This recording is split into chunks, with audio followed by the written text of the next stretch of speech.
reaching to the highest mountain, and it flows to the lowest valley. The blood that gives me strength, day to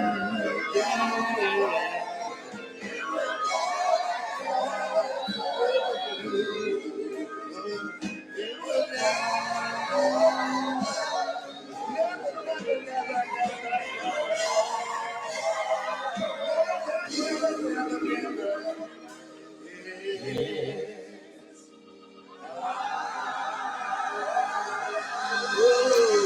Now that's a good way to start.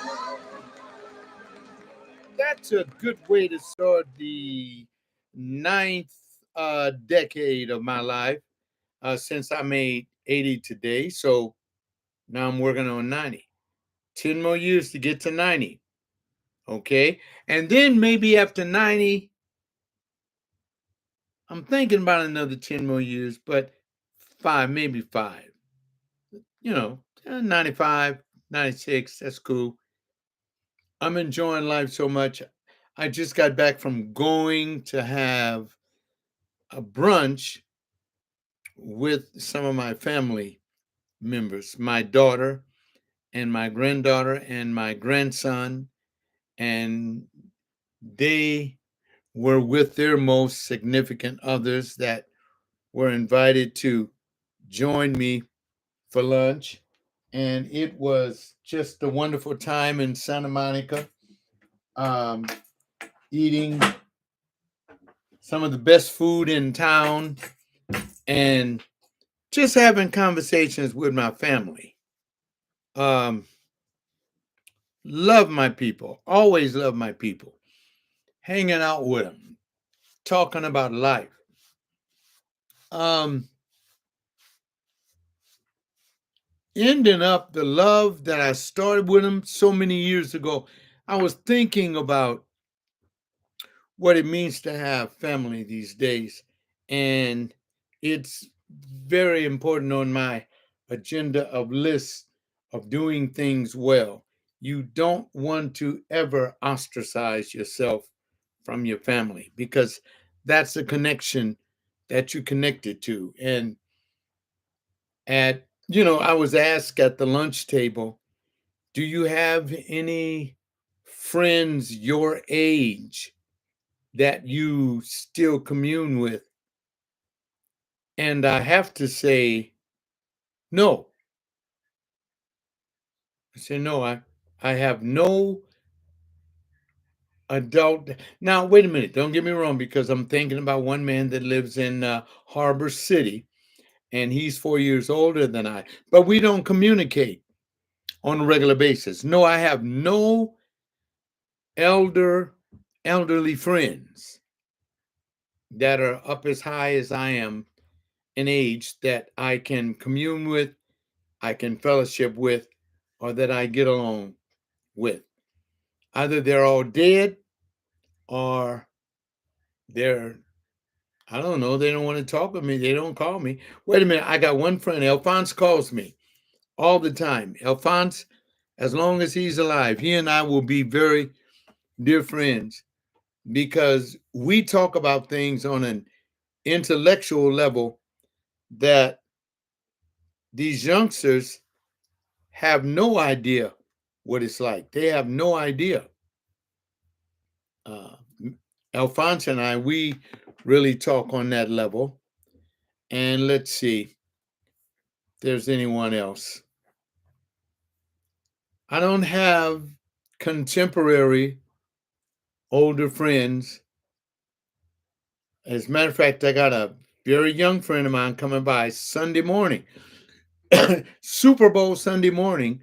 He's coming by my home early enough to either take me to go get breakfast or to bring breakfast. I may ask him to bring some food and we can eat breakfast here early before the Super Bowl and talk about life. But I'm starting my next decade,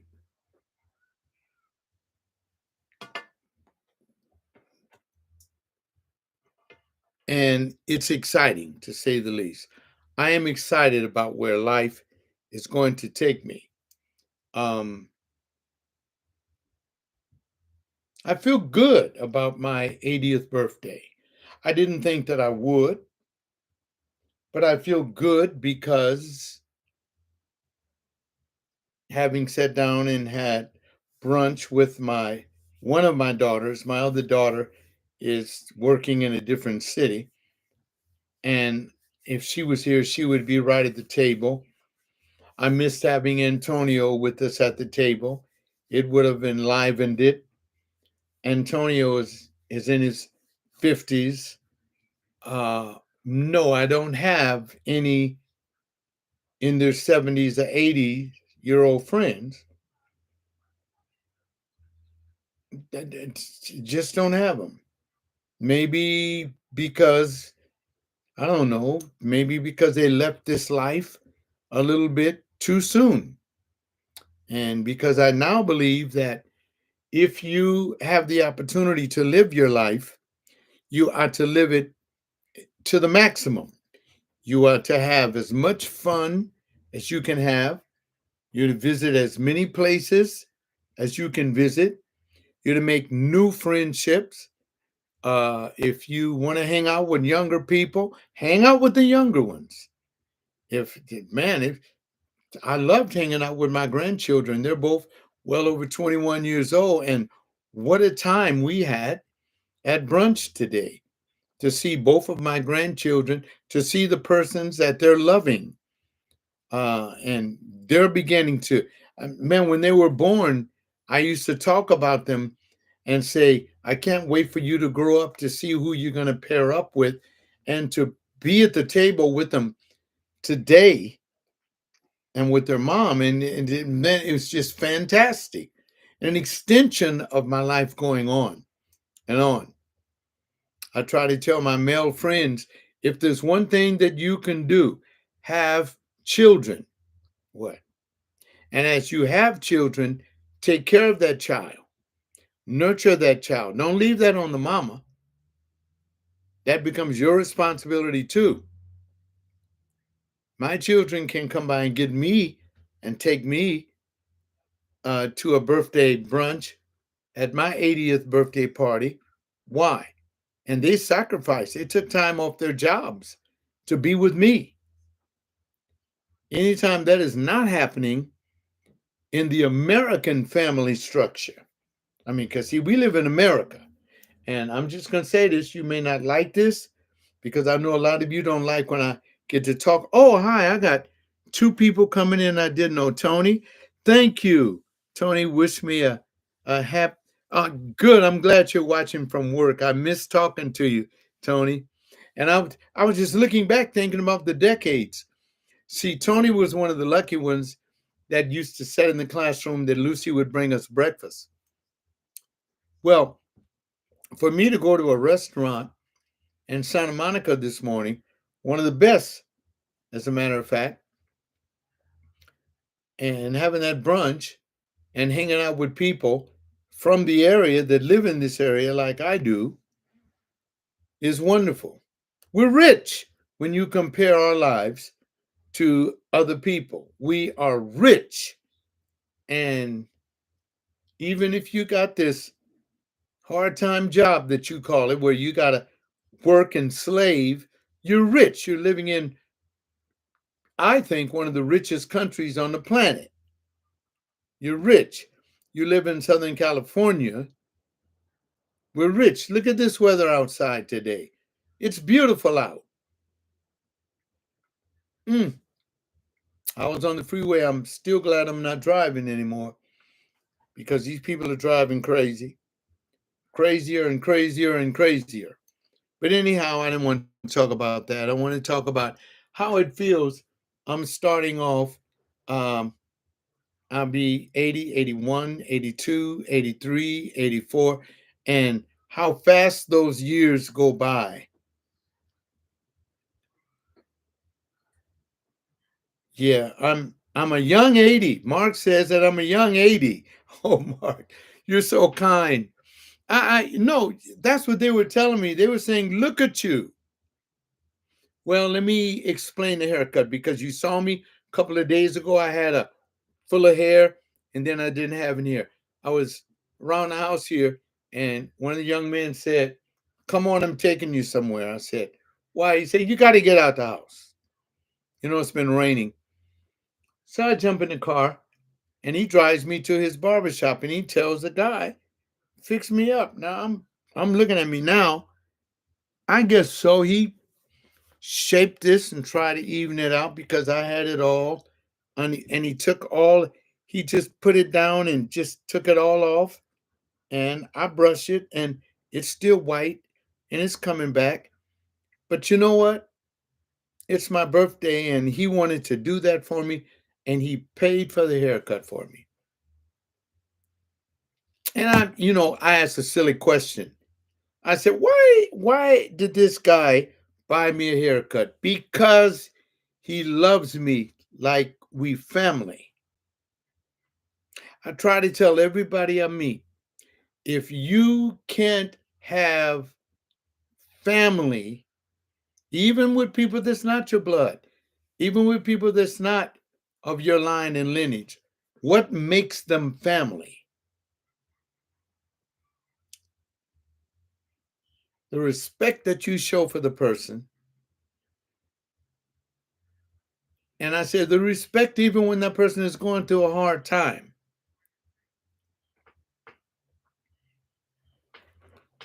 Because when you spend motivated time like that and treat people with respect, when you get old, that respect is coming back to you. It's coming back.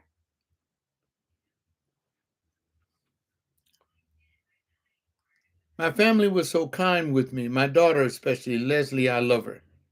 Leslie supersedes. She's just like her mother.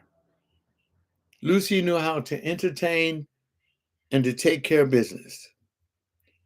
And Lucy's daughters, likewise, do the same thing. I've always been a kind of a, how can I explain me? That's what I try to do on my YouTube lives.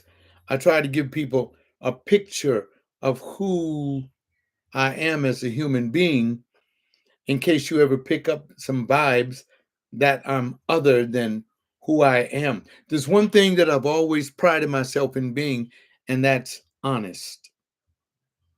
Man, if I can give you any lesson in life, be honest with the people, even with the people that you work with or work for or work around. Be honest. If they went out and bought some pastries and said I was out and bought some pastries and thought about you, and I bought this piece for you, even if you think they've poisoned it, accept it. Don't eat it in front of them. Say things like, "Oh, thank you so much. That's so kind of you.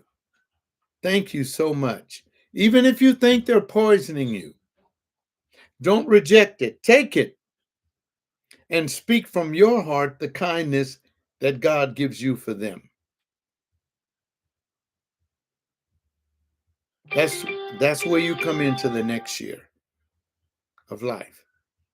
Everybody you meet. One thing I've learned this week, don't let anyone take advantage of you or take advantage of your kindness because they'll try that too. Sometimes they see the kindness as weakness. No. I got home from having the lunch only to discover that a friend of mine came to visit me while I was gone. And I didn't think that the person ever wanted to be my friend again. But to my surprise, I found out that he came by to visit me. And that blessed my heart because I hate to lose a friend. I hate to lose a real good friend. And you do too. You don't want to throw your friends away. If you have someone that really, really loves you, and cares for you. You don't want to lose that. You don't want to lose that, because that energy that that person gives you will and can be missed, and it can cause suffrage to you. Suffrage. I have a friend of mine. I didn't think he was my friend because when I first moved in this neighborhood, they wouldn't even, yeah, Tony. I mean, you got to do, if you want to have friends, there's an old Bible verse in Proverbs somewhere.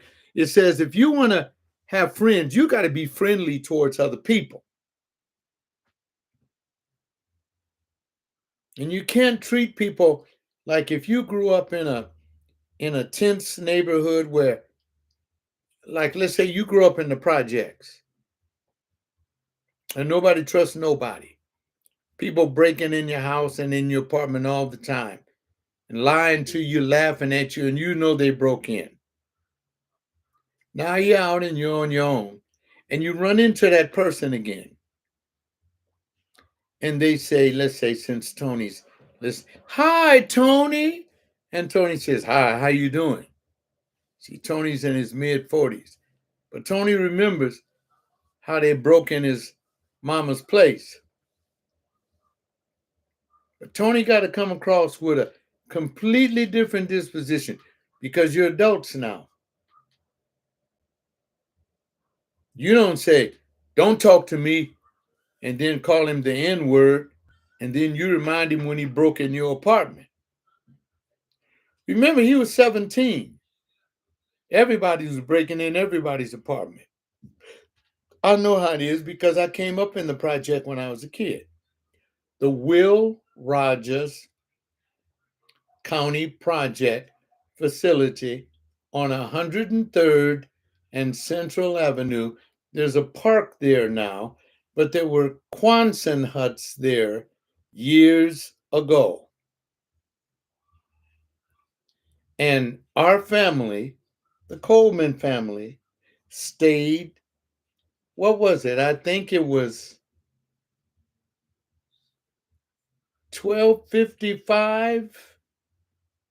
I'm trying to vaguely remember the address. 1255 East something Street, East 103rd. But that was the number, I think, on the Quonset hut that we stayed in. We stayed there a good while because the memory that I have of my life prior to that, I stayed, me and the kids and my mother and my daddy stayed at my grandmother and grandfather's place, and they stayed on 33rd Street off of Central Avenue. That was the first memory of a resident locale, because I was born in this city in 1944. And I recall the Quonset hut, and vaguely I recall my grandmother and grandfather's house. That's my dad's mom and dad. And I remember my grandmother constantly fussing and feuding with my grandfather. He was a playboy like both of his sons. They're all deceased now, so I can speak about it with no chagrin. It's just a fact. My grandfather and my father and my uncle Roland were not only strikingly handsome brothers, but they were playboys. They flirted with the women. I recall while I was pastoring my church, when my daddy had passed away, and I did the words at his life, when he passed on, I said the words at the church. And this lady, about 60 years old or more, came up to me and said, hi, I'm such and such and such. And I said, I'm sorry, I don't think I know you. And she said, did you know who your father was? And I looked at her and I said, I don't know what the question means. Of course I know who my father was. What do you mean by that? And I looked at her like, "What are you saying?" And she said, "Oh, I'm sorry. I'm sorry, John." She said, "I'm sorry, Pastor John." Because she knew that there was something that she knew that she thought I knew about my daddy, and she was going to share that. And I picked up on it after the ceremony, after we had gone to the cemetery. And I said, "That black lady was trying to tell me something about my Playboy daddy." Because she said, "Oh, you didn't know him." So he was a player and he had good looks.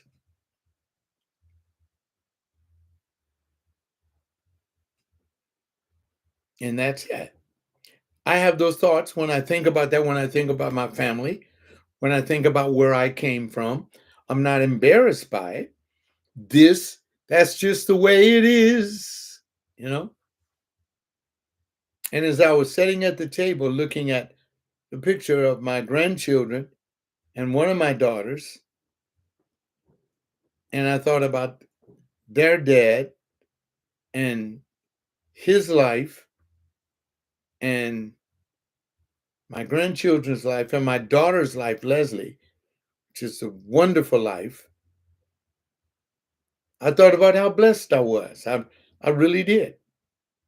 And all of my outside of my family, friends, all of that, I love them dearly.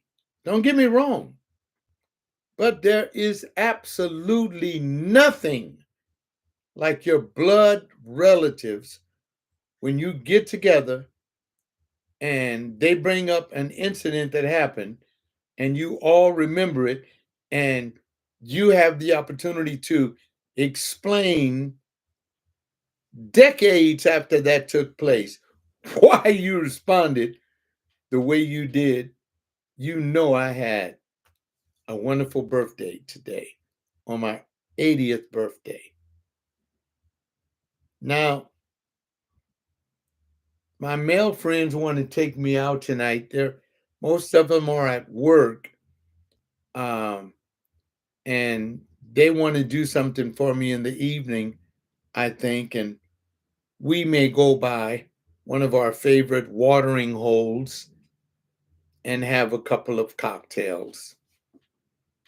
Um, because I do want to celebrate with them. I had people come out and visit me at the house while I was gone. They had no idea that I'd be gone, but they could have called me. But it's on them. I'm having a great birthday. And yeah, I know you got to go, Tony. Yeah, I know you got to go to work. And when you got a job, you can't be watching a YouTube live from one of your teachers. But I'm glad that when I tried in, he knows that I'm on live. Just having a great day. What did I have for brunch? A delicious fresh croissant sandwich. It was a salmon, uh, but it wasn't fully, it was like sliced salmon, raw, and with the best vegetables and cucumbers and fresh food and delicious. No sweet. Didn't drink any wines. No lot of sugars. I had the some good sugar in my cup of coffee, but not the white sugar. It was the brown sugar. And just everything was very nicely done. There were six of us, and it was a lovely time. I kind of operate this way. I know a lot of people celebrate their birthdays and everything. Very rarely do I celebrate my birthday. They had to tell me, Leslie said, "Daddy, this is a momentous occasion. And so you've got to come out because the kids want to be with you." And I'm out. And then when I look at the grandparents on the other side of the family to see how they're doing. Some of my contemporaries from the kid side of the family, they're not doing very well. I heard about other people, family that I know I've been knowing over the years, and they're in wheelchairs now. And that's problematic because I'm getting older and I'm getting ready to watch a Super Bowl game. And I want to have some nice snacks and watch a nice game and enjoy myself. Uh, and I was thinking about a guy that was used to be a deacon in my church. Let me give a shout out to the late but always great James Arnett Frost. James Frost was the chairman of my deacon board at the Olivet Baptist Church. And a man from Arkansas. His family was from Arkansas, Southerners, because when I was a young black man going to church, most of the deacons that were in the church that were older than I were all from the South, unless they moved to this city years ago and they started to build. But he was from the South, and when he came here, most of the men in the church were from the South.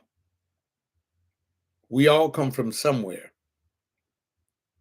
So when I was in the church, I learned Southern tradition, but not through militancy. Let me talk about that a little bit because that's fresh on my mind. Should I be a militant Christian? Of course not. This thing is telling me that my battery's low. I better plug it up. Uh,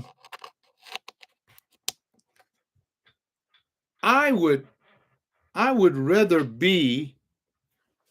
Oh, this thing was unplugged too. That's what happened.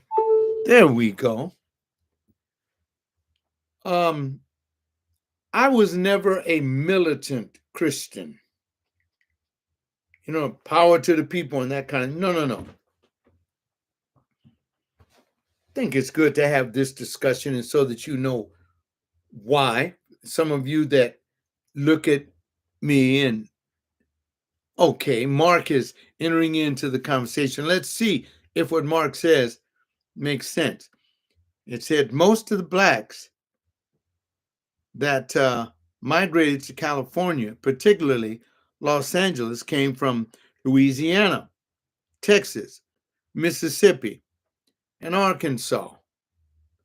Yeah, and Alabama too. Okay. Well, thank you, G Mars. Yeah. Well, I'm glad that you were able to catch the broadcast also. I just came in from having brunch with my family for my birthday, and I was just so high. The energy was so nice. I told them, what do you think I'm going to do? Get in there and lay on my bed couch in my office and take a nap and look at an old movie on the computer? No, I'm not. I'm going to go YouTube live and share with the world that becoming 80 years old. Hey, wait a minute. February 8th, 1944. You do the numbers. Wait a minute. Wait. LA County General Hospital on the east side. You know that big old building is still there? I was born in that. I have my birth certificate. I got the. I should have had it out to hold it up to show you. I'm still here, people. And you know, it shocked me because we were having brunch this morning. Um, and while we were having breakfast, he told me that the black guy that starred in the boxing movie with Sylvester Stallone died. I said, what do you mean he died? And they said he died this week. And how old was he? I think they said he was 60 something. 60 something and he died? See, I'm thinking that way because When I had my surgical procedures, oh, don't get me wrong. When I had my surgical procedures about 6 or 7 months ago, I was ready to die. I didn't care. I didn't care because I thought that I had done all the living that I can do. But when I see my grandbabies today, over 21 years old, both of them got a significant other sitting next to them that came out to have brunch with me. I, whoo, you don't know how good that made me feel. It made me feel. All right. Mark says, I think it's good to be militant Christian when it comes to protecting what God gave us responsibilities over. Oh, yeah, I'm not worried about that because I'm going to be militant about my faith in God. I had somebody recently try to tell me, you really, John, never knew God. You thought you did. I just looked at them like they're crazy, because they weren't in this house when my wife had 2 strokes. They weren't with me when I had to walk with her around the block so that she can get her strength to walk back. They weren't here then. They weren't here when Lucy had open heart surgery and they said that she wasn't going to make it. And I was driving in my car from the hospital that day when it was raining, and I rolled the window down to let the rain get on my face so that I could uh, act like I was a temptation, singing "Oh How I Wish It Would Rain," because I cried all the way from the Sunset Hospital while I was going south on Normandy to get home in bumper to bumper traffic, telling my God, please don't let my wife die because I can't finish raising these girls like her. I'm stupid. I can't do it. Please don't let my woman die that you gave me that I didn't even deserve. See, you weren't with me. I was there that day. And Lucy recovered. And for somebody to tell me, I don't believe in God, you out of your mind. You don't know. You don't know. You haven't lived long enough. Because when you're a grown man and got 2 children and a lovely wife that was too good for you, better than any woman has ever been for me, and we pass that same stuff on to my daughters, the same stuff on. And somebody going to tell me, oh, I don't think you ever, John, believed in God. No, you don't know the God I know. I don't know what you're doing. But I've never called on him and he failed to answer. That's how come I don't go to church now and I don't need nobody encouraging me. You encouraging me. I've lived through, if there is a hell on earth, I've lived through it. I lived through it. I tell these young men that I know, I said, man, you've only just begun. I beg your pardon. God never promised you a rose garden. There's going to be some thorns on life, thorns and thistles, and they're going to sting you now and then. Oh, yes, yes, yes. Wait a minute. Somebody said Carl Withers, who played Apollo Creed, died. That's his name. When you look at all those muscles on that man, you'd never think he'd die. I used to love watching him fight Sylvester Stallone in the movies. I said, look at that brother. Look at that beautiful melanin. Look at strong, man. Now to think of his body lifeless in a what? And I know we all have to do that one day. I know we do. But until I pass away, and I'm going to say this on this YouTube Live, and Mark, you listening to me say it, until I pass away, I'm going to live my life. I'm going to live it according to John Coleman. I'm not going to live it according to you. I don't want to go to Big Bear. I don't want to go to the Grand Canyon. I want to go to Las Vegas. I want to see lights, cameras, and action. That's what I want to see. I want to watch the Super Bowl in that Las Vegas stadium. I want to turn my volume up loud. I want to have snack food that I can eat. I know it's going to be too much salt and too much sugar, but I wash it away with water. I want to enjoy my life, Mark. I want to enjoy it. I'm not going to stand around here. Oh, told me, when is Jesus going to come from heaven and take me and resurrect me, and so I can be away from this ugly planet? What?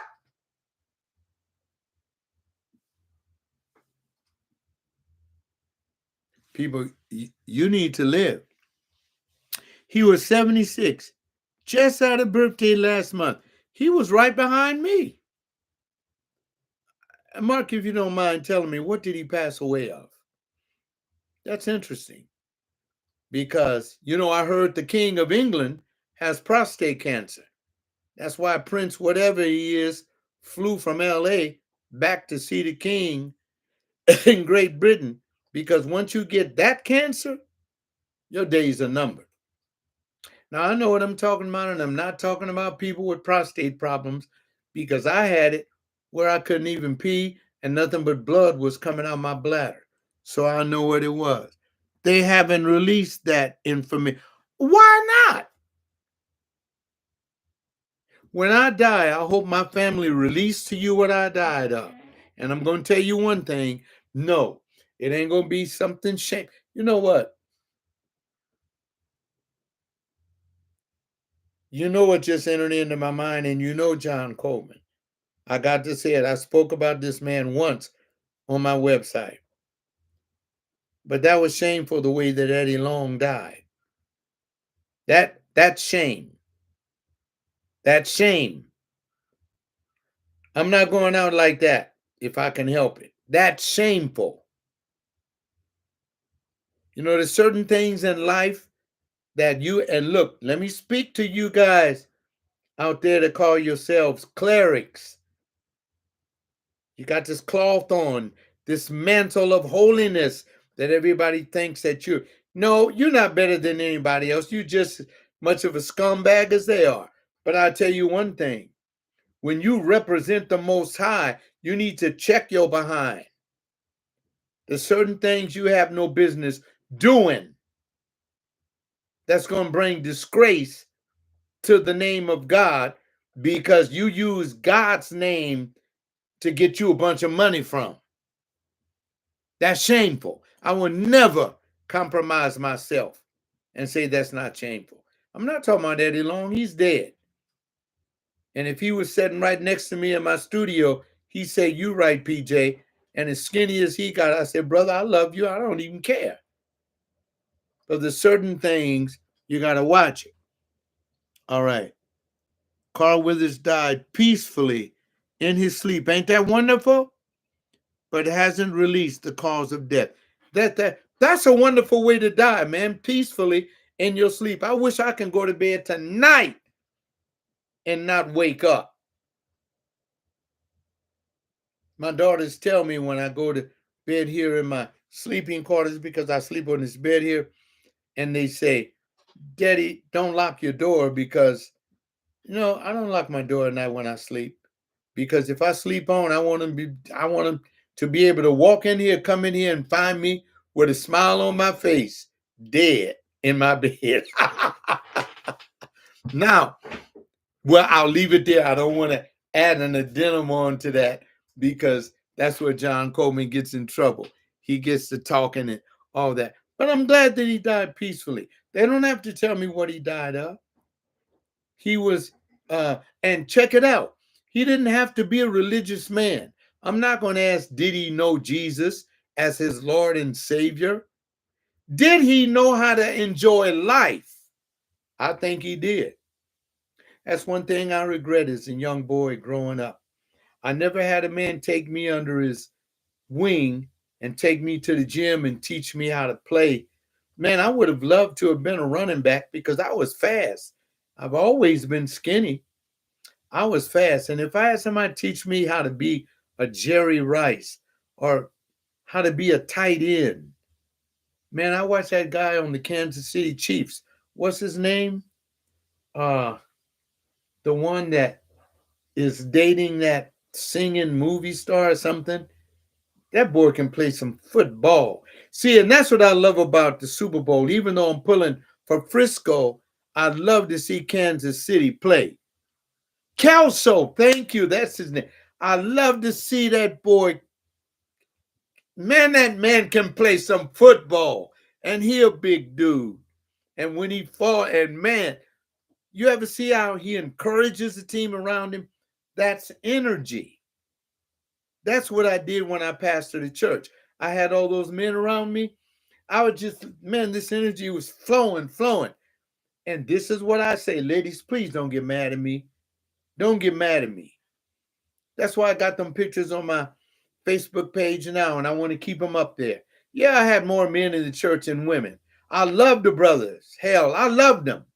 I wasn't one of them kind of preachers kissing up to those women so they give me money.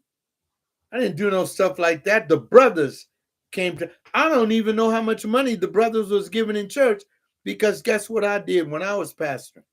I told the officers of the church, don't ever put my name on a checkbook, on a dime, or anything on this church money. If you want to pay me for teaching you Bible, pay me. Draft me a check once a month. Me and my wife live off whatever it is. I don't even care. And like I said, I never made over what, 35,000. I think that's as much as I ever made a month. 3,500 a month as a pastor, not thousand. Never made no money. And I'm not ashamed to say this to you. I'm living off of my deceased wife's Social Security. I don't work. I live off that. And what little I get off that, and the help, little help from my friends sometime when they're eating, I eat. I don't need anything else. I got a roof over. Hey, wait a minute. I'm going to tell you guys how to be thankful for what God gives you. You got a roof over your head that's not leaking? I got a roof over my head that's not leaking. I am grateful to God. I'm rich. I never complain about anything. I got food in my refrigerator. I am rich. And I have no ice cream in there because that stuff ain't no good for me. And when I get a little extra money, I buy ice cream. I may do that for Super Bowl Sunday because I like to enjoy myself. Now, yes, Mark. Mark is right. He said, I run a patriarchy church. Yes, but I did have one female elder in the church. I ordained, what was her name? Marilyn. I won't give her last name. Her last name started with the letter G. If she's still alive, Marilyn, you were the best female officer that I ever ordained, and the only one that I ever ordained in the church, because she was in real estate and finance, and she knew what she was doing, and she had more expertise than any man in the church. And so, as I was building my board of people that I would have govern the monies in the church, she was one of my choice selections. I'm saddened. I'm saddened. She had a beautiful son, and he unfortunately died too young. He homicide in the hood. And when I think about it, it still disturbs me. But I remember talking to the young lad, and I told him, I said, son, listen to me. Because he was a very handsome young man and very attractive. And I told him when he would come by and visit me, Marilyn would have her son come by, and he had a dad at the house. He had a dad here, there. I won't go into that. But she would have him come by and she would say, Pastor John, would you just talk to him? And I did. I said, son, be careful around these women because you're a very handsome, attractive young man. And it was about that time when, when they're flooding our community with all this crack cocaine and all this other mess. And it was when we were having children. How can I say this? It's the reason why I live to protect my children.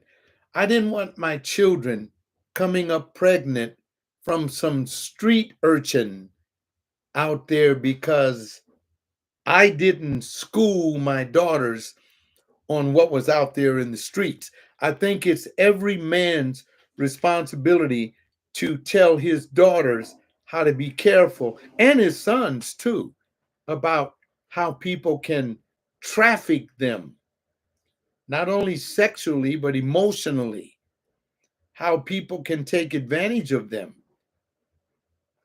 I don't think I've ever told this story, and I hope my daughters don't get offended by me sharing it. But I once owned a Dodge Tradesman van. My daughters were young. Leslie could stand up right in back of the seats there and talk with me and Delia while we were in the front seats in the van riding. And it was the year that Marvin Gaye and his record, Sexual Healings, came out. And I was driving on Overhill. We were going somewhere. No, I had picked them up from school and I was bringing them home. And I was coming down Overhill. And as I was hitting Overhill, getting off of La Brea to come near my home, Sexual Healings came on the radio. And I turned it up on the radio. And I said, girls, do you know what Mr. Gaye is talking about that he wants? And they said, no, I think my oldest daughter was in the 5th grade. And Leslie, of course, was in the 3rd grade. And I was picking them up from Mar Vista Elementary School because they had public transportation, a permit with the transportation, because, oh, this light's coming in glaring, isn't it? I got to stop that because it's messing up the picture there. Look at that. Oh, come on, John. There we go. Wait a minute. Let me do this correctly. Okay. I don't want to mess it up too much here. In other words, we were in the van. I'll close it. We were in the van. Let me open up this window here. Just give me a second, people. I'm trying to make the light right. You know me. I'm like that. But we were in the van and Sexual Healings was on the radio. Come on, come on, come on. Let's make love tonight. Why? Because you do it right. Feeling and to me today, that record was one of the greatest records that Marvin Gaye ever produced. But at the time when it came out, I was a pastor of a church and I wasn't supposed to like music like that, because that music was talking about sexual behavior between adults. Okay. And so I had broken down the song to my daughters in the van and told them what it means. And I use this illustration. I said, when you go to school again, you can tell when boys get excited. You look at them in a certain part of where they wear their pants and you see them bulging like that. I said, that is commonplace in boys. All boys do it. And you got to watch out when these boys try to touch you and everything like that, because they'll try to push themselves on you. And I mentioned to them, especially, wait a minute, it says, Mark says, this year in April will mark the 4th year of his death. Of whose death, Mark? The 4th year of whose death in April? Oh, Marvin Gaye. That's who you're talking about. Ah, yes, yes. Well, when he made this record, Sexual Healing, man, nothing had ever been made like this. Even the music critics said this was a masterpiece. The way it's written, listen to the chorus. Listen to, man, it had never been done like that. I mentioned that to my daughters. And One of them said, Daddy, you don't have to. Thank you. Yeah, that's Marvin Gaye. And she says, Daddy, you don't have to tell us anymore. We got what you're trying to say. That's the kind of father I was. That's how determined I was that my daughters weren't going to be coming up pregnant in this hood that I lived in, because I lived on Rolling 60s Crips neighborhood. So I'm determined. I'm not going to have no illegitimate children being born in the house where me and mama's going out there working and raising you and want to give you a chance at life. And so that's why I protected my daughters from that. Yes, I know. Yes, Marvin Gaye won the Grammys for Sexual Healings. It was a great record.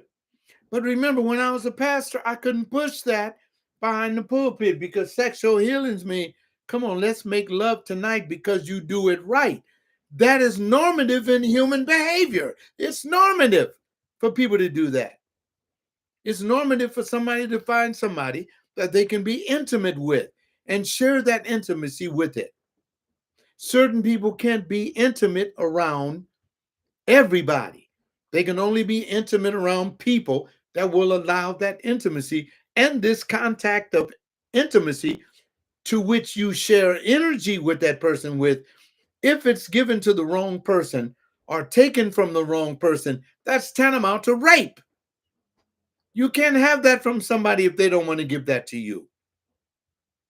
And so now, when I see my grandchildren, and when I see young people and they choose their person that they want to be with, stay out of that, parent. Stay out of it. If they're not going to get the career that you want them to get, forget that. It's none of your business. You feed them, care for them, clothe them, comfort them, shelter them. Don't blackmail them and say, I'm not going to give them this if they don't give me that. It's their lives to live. Check this out. When I'm dead and gone, some of these youngsters, I tell them, you youngsters in your 20s, you're going to live on. Think about it when you reach 80 years old, what the world is going to look like. Just think about that. Nobody's going to be catching Uber. You're going to catch a flight from your house to Sears. And you're going to program it in your phone. And a little thing is just going to come right down in front of where you are. You're going to get in it. It's going to take you up in the sky. And it's going to take you through a guided path to a Sears department store, let you off. You're going to go shopping and you're going to get back in it. And yes, some of them are going to start falling out the sky because somebody's going to hack it and kill you. There's going to always be mayhem, because wherever you got depraved human beings, they're going to be doing depraved things. I know what I'm talking about. Xerix, thanks for joining. Yes, yeah. Was that your favorite cha-cha song? Sexual Healings? Was that? Wait a minute. Wait a minute. And you know what? I love the song, but when it was out, as I was a pastor, I wanted to come on, let's make love tonight. Come on, come on, because you do it right. Hi, oh, hey, yo, hey. Man, that was Marvin had it going. But what was his downfall? See, don't be afraid to say it. What was Marvin's downfall? Marvin had a downfall. The only reason that PJ is still here talking to you on his 80th birthday is because I didn't have a downfall that was going to take me into a crisis point, especially with my daddy and mommy. My daddy didn't like the kind of a man I was. He told me that. You ain't like me. My daddy was a playboy. I don't want to be no playboy. I don't want to be chasing no. No, don't get me wrong. Those girls were pretty, and I loved looking at those pretty girls. I didn't know how to talk with them, brother. I didn't have a line to give them. I didn't have a line. You know how these brothers, oh man, you got to get your line right. That's where it was back in my day. I didn't have a line because I didn't want to give the black girl a line. I wanted to say, I like the way them bangs hang down over your forehead. and your lips are nice and juicy. Can I kiss them? They would just push me away. Oh, Junie, get away from me. I know what I'm talking about. G Mars says maybe you should bring back the cast of Into the Word for the one-time special. Maybe. Why would I do that? Why you want to go back in ancient history and look at what is past? Oh, I understand that. But why would I do that? I am so focused on the present. I don't want to look back at how we did apologetics and how we did church. There's one man listening to me right now. That's you. Wait a minute. Wait a minute. Gmar says, but you can cut a mean groove on that song. That beat and that groove. Nothing was better. Nothing. I'm telling you, Xerix, that was Marvin Gaye's greatest contribution to humankind. Because he said, you know how it is when you laying up there and you can't even sleep right. You can't even sleep. See, and I try to share that when I was a pastor to these women in the church. I said, your husband is not a sex maniac. He's built that way. God made us that way. Let's make love tonight. Why? Because you do it right. You're not pushing them away from you. You're not talking about, oh, your breath smells. Oh, your whiskers are sticking my jaw. Well, put some lotion on you. Lotion up, look pretty. What happened when ladies used to try to look pretty for their men? I'm sick of these women looking like made-up dummies.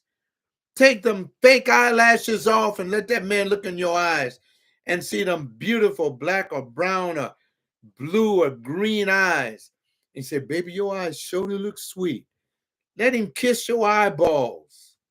What's the matter with you? Everybody talk about how it is in the world today. I'm going to tell you something. We don't need to go back to yesterday. What we need to do is to get real about living today.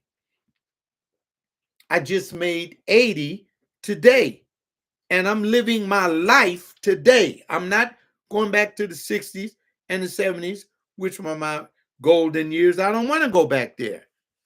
Mark says, I remember looking at your old videos talking about sex. Yes! And most of the sex I was talking about, I wasn't even getting it. Now, you figure that one out. Because regardless of what I was going through, I had an obligation to tell God's people how to rightfully do that. I don't like these marks on my face. Excuse me, I got to close this blind. Oh, that's horrible. There we go. All right. It's still messed up. Let me do this. I'm working in the studio. All right. So I'm glad that you can track with me on that. In other words, you know where I'm coming from. You know where I'm coming from. I talked about it, and that's why I leave the old work up on my YouTube page. I don't want to take the old work down because I want you to see me on my YouTube live and to see the way I am today, and then go to my YouTube videos and see how I was and know that my wife didn't care for that too much with me, and I wasn't the manly man that, one of my best friends, he passed on now. He told me, he says, you know why your wife wasn't like that way towards you? I said, no, why? And he said, well, that's one thing about you. You are naive and you don't listen to men. I said, I've never listened to men try to tell me how to live my life because my life was satisfactory enough for me. He said, because you didn't treat her like we treat women. And I said to the man, what do you mean? Treat her like what? Oh, man, you got to grab that and throw that down and take it. I said, what? He said, you got to, boom, boom, boom, boom, boom, boom, boom, boom, boom, boom. That's what he was telling me. And I said, hey man, I'm not like that. I'm not. I said, is that what you got to do to get the kind of woman you got? I said, no, no, that ain't my style. I don't do that. That's why I'm talking with you when I'm an old man. Because see, these other want to be cool cats out there, and see, you think that was cool, right? That's why their lives are so full of now, all messed up. Mine has never been because I never lived like that. If I'm trying to tell you not to traffic your children and all that stuff, why would I do the woman that would have my children in that manner? I think that when a man is making love to his woman, if you choose to be with a woman, just like it would be if you choose to be with same sex, that's your prerogative. You can do what you want to do. If you love the person, you love them. You don't want to beat them to death. What the hell is your problem? Oh man, you know how it is. I don't know how it is. How were you raised? Like a savage? If I were a woman, I wouldn't want nobody doing me like that. Why would you do your woman like that? Oh my God. That's easy. So yeah, you can look at some of my old YouTube videos where I talk about porneo and what all that is, because I was fighting that stuff within me at that time too. When I did my porneo series, I was fighting what I was feeling because I wasn't getting anything. For you brothers out there that don't think you quote unquote get enough, you doing fine. You are doing fine. Mark says they like that hostile sex, women. Oh, I see what you mean.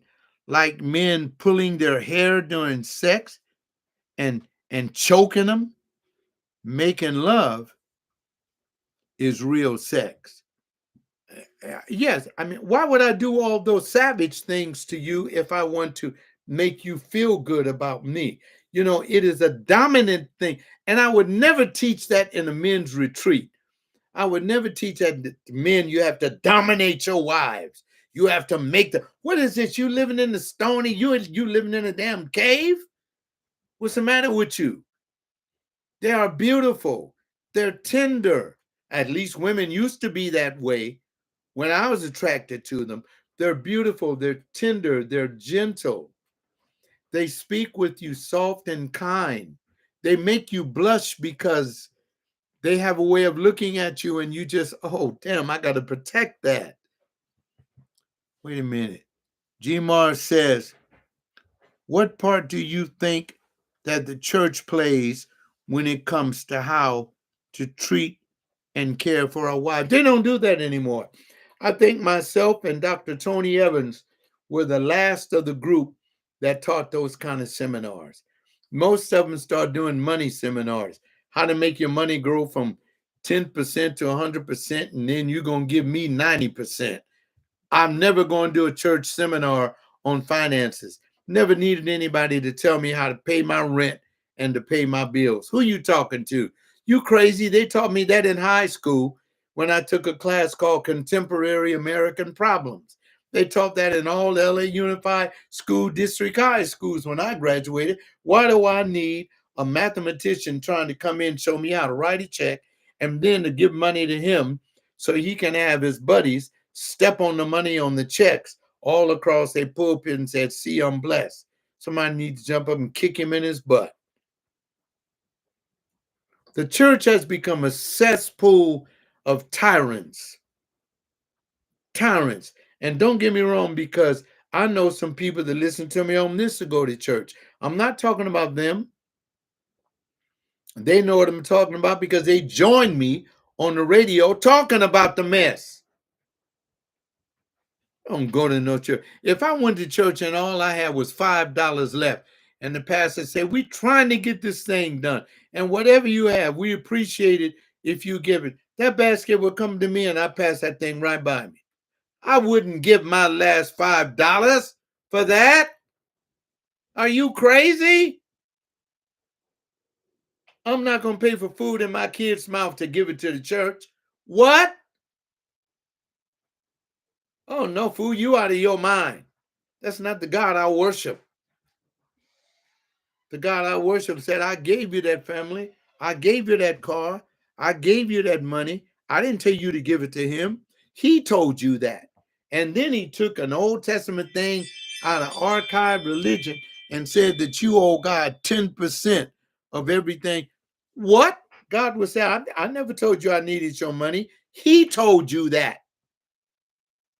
Oh, and if you don't give it to God, he's not going to bless you. Now what kind of a fool am? Who do you think you talking to? I didn't go to bed last night saying, oh God, if you love me, let me see 80. You know what I said? If I die in my sleep, it is well with my soul. See, you better listen to the old people in your community because these, and I'm not saying that all young preachers are like that, but whenever you got a dollar bill hooked up to you being safe with God, you better leave that mess in a minute.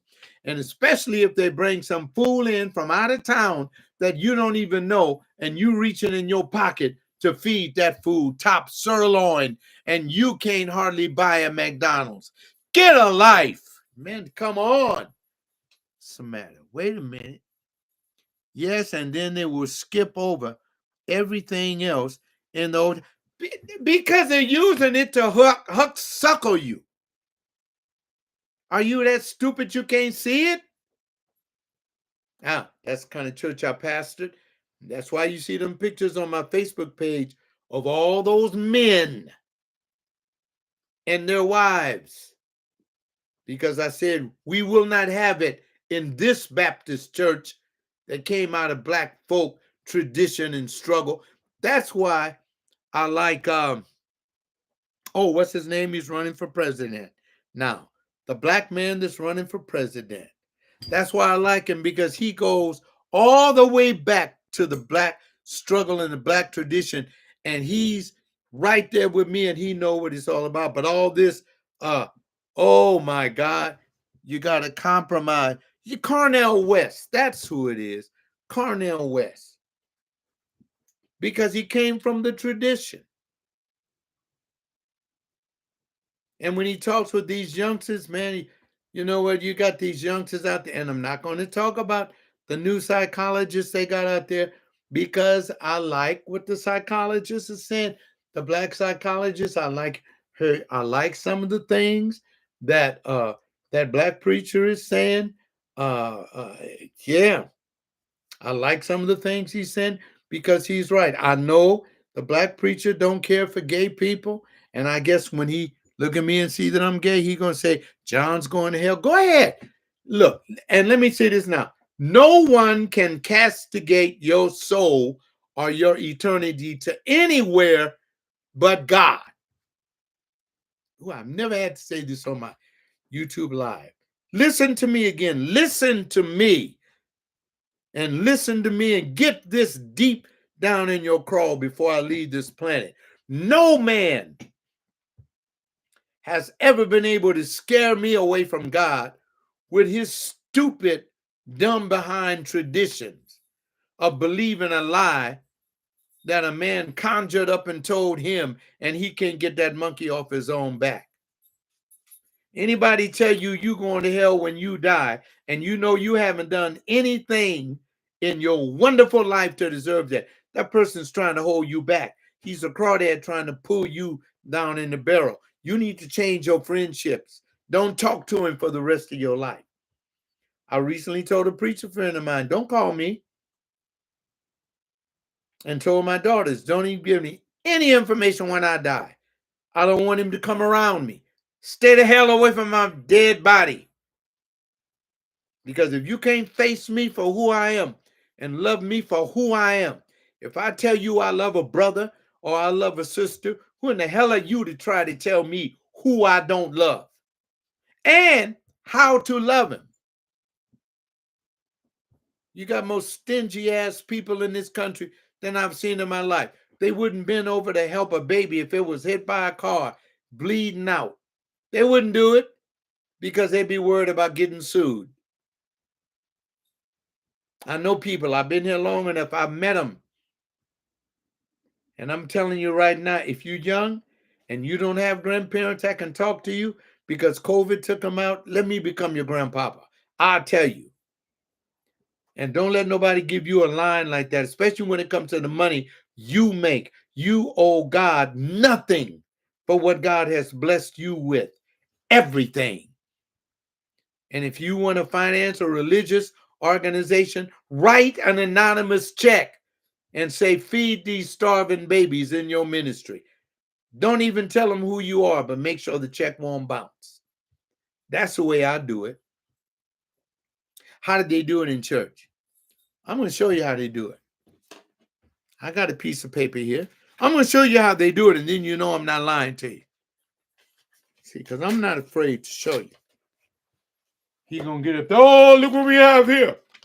Oh, Brother Smith, Brother Smith. See him there? You stand up, Brother Smith. Stand up. You stand up with that wife of yours. Stand up. They just gave a check for $20,000. And oh, have you ever been consumed with the money? I'm not that. That's a money whore. That's a money whore. That's why I did Christian apologetics.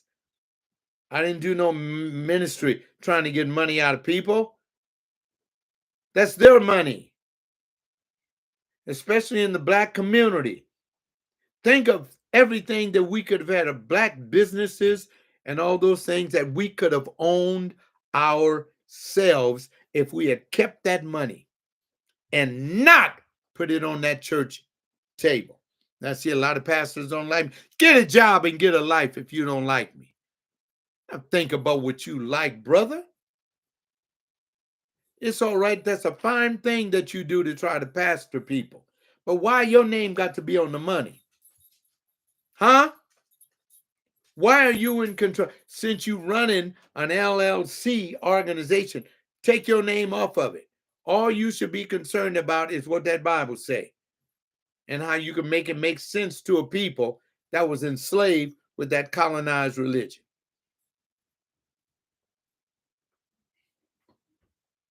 And if somebody had told me that the religion that I was practicing was racial colonization, I wouldn't have believed them in the 70s. I would have said, you lying.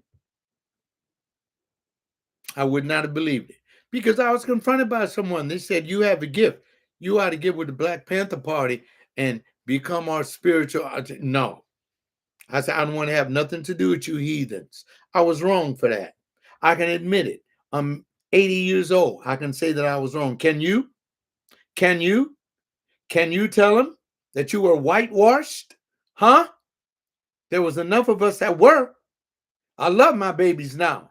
I don't want them being whitewashed, but at the same time, you got to watch it because we living under a world of technology.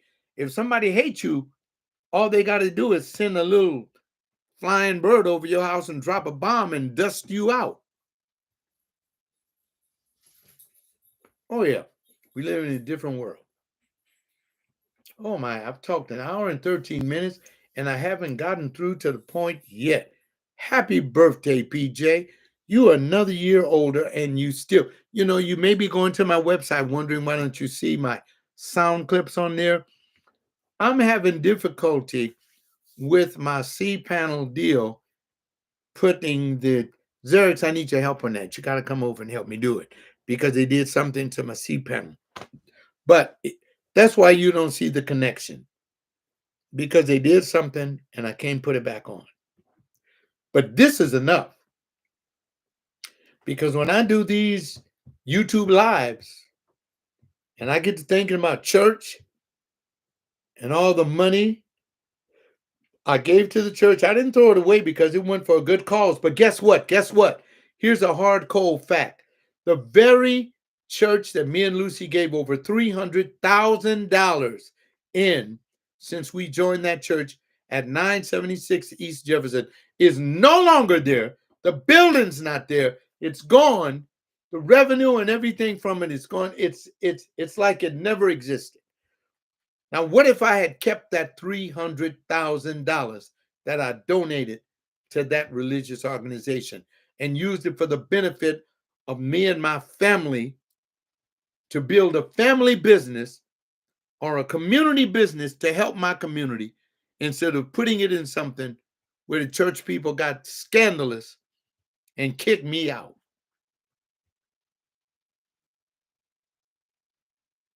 Don't waste your time doing that, young person. That was wrong for me to do, and I can admit it. And I don't feel guilty about admitting, hold on to your money. All these church buildings they got in Los Angeles, they don't need another dime from you. You got to pay to keep the electricity and the heat on if you're going to be comfortable, but that's all you should pay for. The pastor don't need you paying for his house. Tell him to get up off his lazy ass and get a job like everybody else in the congregation.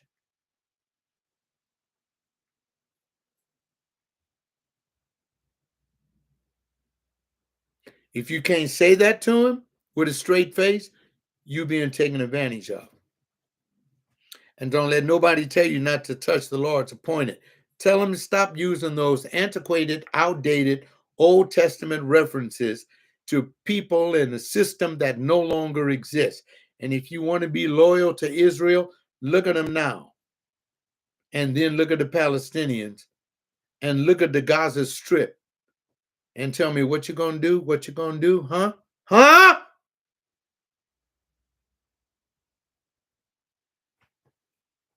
Yeah, PJ's still alive, still well, still thinking about it. I got friends of mine that want to wish me a happy birthday. God bless you. I had a young man come by my house today to see me unannounced. Know why he came by? He came by to show me that he got that car that he told me he was going to get.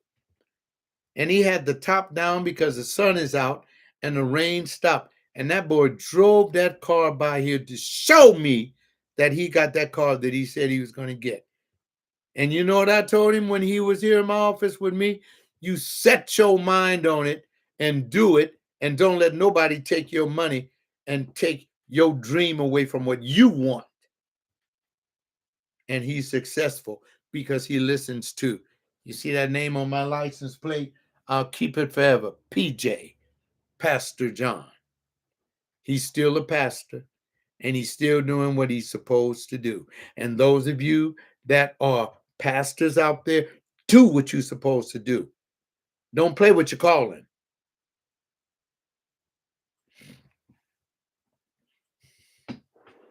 But know the world you're living in. And all this stuff that they said would send us to hell.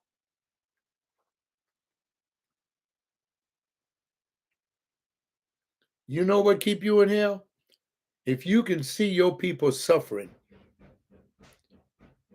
and don't care about them and don't do nothing for them, there's something wrong with you.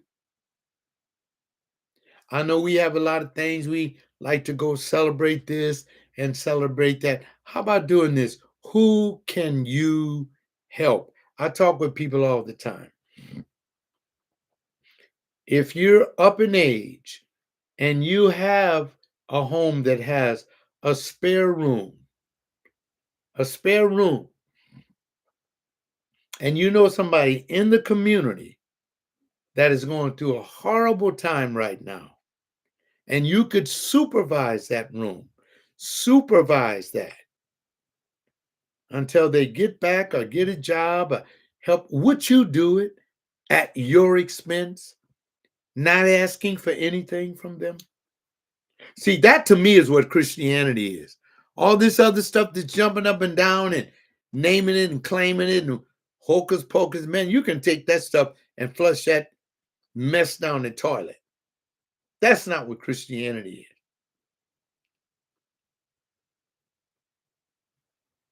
I was reading, some of you are going to believe me, some of you are not, and I'll end up on that. I was showing you this book a couple of days ago.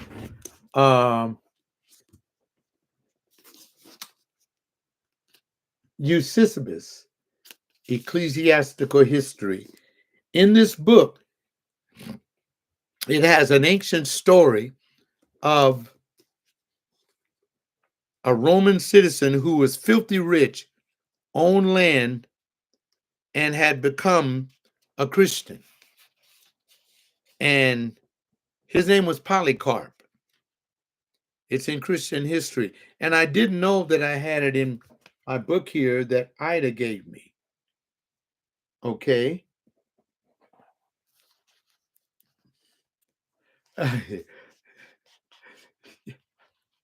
Zerix, I pray for you all the time. Because if you're raising grandchildren, you got a double job to do because that's your children's children. And you can see how far your children slip when you see what the grandchildren come up doing. So I'm praying for you, and you take it easy because you exercising too. You exercising and walking, and that man, take care of your heart. Take care of that.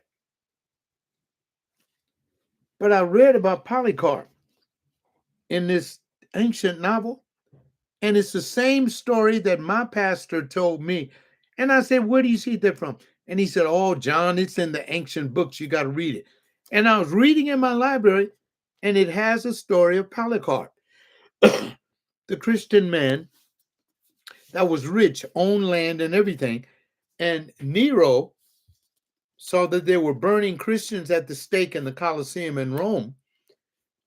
And Nero looked down and he said, is that old man Polycarp that owns all this land over here? And it was him. And Nero hollered down and said, deny this crazy Christ that they're trying to get you to believe in. And I'll save you. Just deny it. Just say the word that you deny him. What are you? You're a Roman citizen and a fine Roman citizen. And it is said that Polycarp said, for 97 years, Christ has never forsaken me. And he said, nor will I forsake him now. Polycarp said, light this fire, because they set a torch under him. And they lit it. And it's in this book. It's in the book. When my pastor told me, I didn't believe it. But in this book, it told how he died. That when they stabbed him with the sword, so much blood came out of Polycarp that the blood put out the flames on the torch that they had him tied to. And it's all in this book, and I read it last week. And I said, so it's true. I'll never deny God. Never. God knew I was gay when he called me to preach, because I said, how could you do that? You know how I am deep on the inside. I can't help that. And you know what God told me? Shut up and tell them what I told you. That's all he ever told me. He ain't never talked to me about being gay or nothing. He told me to shut up and to tell these people what I see, because I try to bring up something about me that I thought was negative. And so when people do that to you, you need to tell them to shut up so you can live your life. But make sure you're not living your life in a way that's going to bring danger and chaos to you. Yeah, I feel sorry for you over 50 people that got to raise your grandchildren now, because now you see what our grandmas had to go through. When our people start losing them jobs. I was talking with a friend of mine. He was a traffic officer along with me. Larry, that's all I call him. I was talking with Larry the other night. He called me, and we were talking about the way we were raised, and that doesn't exist anymore. And he said, man, I never had children, but if I had children, I think I would have murdered one of them. I said, no, you had to raise them with wisdom. That's all these kids need. Zerix, you would be a successful grandpa if you never struck any of your grandchildren out of anger. When you have to lay hold to them, because they are kind of wild, these little ones, they'll do some crazy stuff on you. When you lay hold on them, don't lay hold where you leave a mark on their little arms or their bodies. They're little human beings. And if they don't see it your way, they've been influenced by their parent who's been given a bum bill of goods, telling them that, oh, you can do anything you want to do. No, you can't. I've been called a mean old man that need to drop dead for years. I'm going to die when God is through with me. Hey, check this out. I'm going to tell you the way it's going to be. I'm going to die right after I've given my last message that can be dissected and applied to the heart. Then I die. And I'm going to continue to do this for God and His glory, whether people that like me like it or not. And I'm going to pray that if they turn me off after 10 minutes of a clip, that maybe a couple of months later, they'll come back to my YouTube clips and finish watching it. And before you do, if you want your mind to really get it, I'm going to show you right now. I'm not afraid of it. And I know it's not good for me health-wise sometimes because it makes me cough. But a little sativa,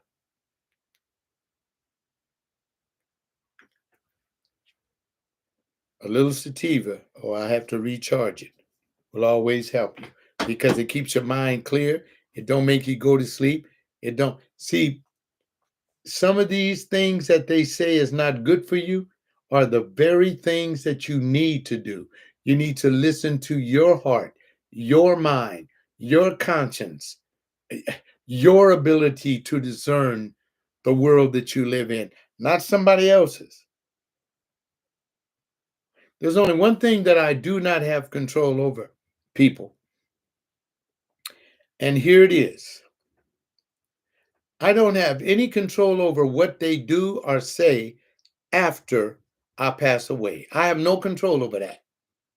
Somebody can go to my YouTube stuff and change everything. Now with artificial intelligence, they can have me saying things I never thought about saying. That's why as I'm alive, listen to me. And you hear all those bells and everything, that lets me know when somebody come up to my front door and leave. I must still be here. The mailman's leaving me mail. I'm alive. And I'm glad that you can join me today on my birthday. I'm going to stop at 90 minutes. I'm going to stop there. I want to thank you for coming to my YouTube page. For those of you that have kind words for me, I have the kindest of words for you. I am so glad that you can spend some of your time with me. I'm going to let some of you go back to work now because you took your lunch break. If you'd like me to do a lunchtime YouTube live, I'll try to do it. I probably get more people to watch because I love reading your comments. It makes sense. It also helps me feel like I'm very alive and I'm connected to something. Because when old people get disconnected and feel like they have nobody to talk to or nothing to talk to them about, they die. They die. That's what makes old people die. They don't feel a sense of worthiness. God bless you. Thank you for coming to my website. Please tell your friends about these things. And look, the best time to watch me is at night when you crawl between the sheets, when it's time for you to go to bed and you just want to laugh at the little old white haired man. Turn me on. You don't have to subscribe. As a matter of fact, you can tell everybody to desubscribe. I'm going to keep on doing it till I drop dead. And I've already told you what I'm going to be doing. I'm going to talk truth to you, truth as I see it. And you need to pass it on to your grandchildren, to your family, to your loved ones, because when these fools that's running this planet get through with it, global warming is going to melt everything or freeze everything, and you're going to be caught between a rock and a damn hard place, and it's going to take some wisdom to lift you up out of the mire and muck of deception that these people have planned to take advantage of you. Be safe on those streets out there. Be careful how you drive. And remember, keep God in the forefront of your mind. And if you come from a Baptist family, that old time religion, you better look at what grandma was doing. You better look and see why Grandpa kept going to that church, because that was the strength of our background.